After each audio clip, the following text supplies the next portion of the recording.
Lorsque l'arche était à Jérusalem, Salomon est allé à Gabaon pour adorer Dieu dans le tabernacle. 2 Chroniques 1, 3 et 4.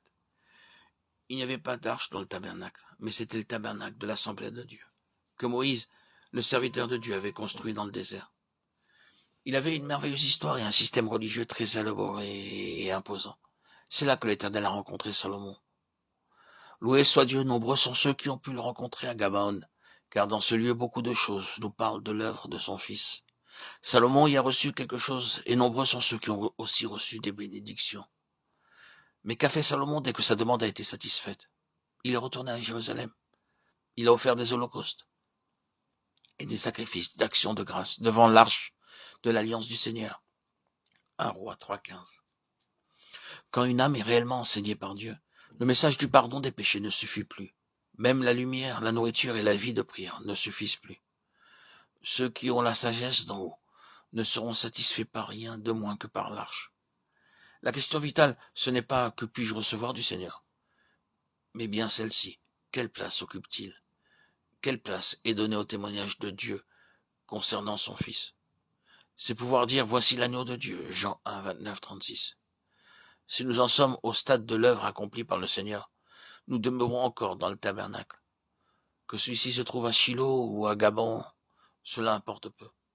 Ce qui est primordial, c'est de savoir où se trouve l'arche. Que signifie apporter l'arche à Jérusalem et pourquoi avoir une tente pour l'arche? Le Seigneur a déclaré que l'arche devait être dans le temple, à Jérusalem, et dans le royaume. Mais c'est l'œuvre de chaque véritable David, de chaque vainqueur, d'anticiper ce jour en y introduisant l'arche maintenant. Nous devons donner à Christ sa véritable place aujourd'hui. Nous ne pouvons pas mettre l'arche dans le temple maintenant, mais nous pouvons dresser une tente pour elle et la porter à Jérusalem. Tout cela, nous devons le faire en tant que principe, de manière spirituelle. Tous les matériaux pour le temple furent préparés par David, quoiqu'il ne l'ait pas édifié lui-même. Nous sommes donc de ceux qui doivent préparer les matériaux et en esprit donner à l'arche maintenant sa véritable place. Ce qui caractérise le royaume de Dieu aujourd'hui et le royaume de Dieu lors du millénium, ce ne sera pas une question liée à la qualité, mais à la quantité. Ce que nous voyons est plus limité aujourd'hui. La sphère en est plus réduite, mais cependant sa nature demeure la même. Cette œuvre se réalise dans la vie de certains individus, maintenant. Mais alors, cela s'étendra au monde tout entier. Si je vis sous la souveraineté de Dieu maintenant, alors je suis aussi dans son royaume. Pendant le millénium, tout le monde devra vivre sous la souveraineté de Dieu, sous la seigneurie de Christ. C'est ce que représente l'arche, que Christ soit tout en tous. Le cœur de Dieu tend vers ce jour où les royaumes de ce monde deviendront le royaume de notre Seigneur et de son Christ.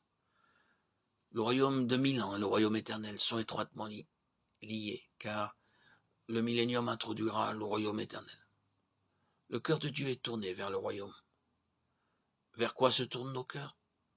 Le royaume ne viendra pas automatiquement dans nos cœurs.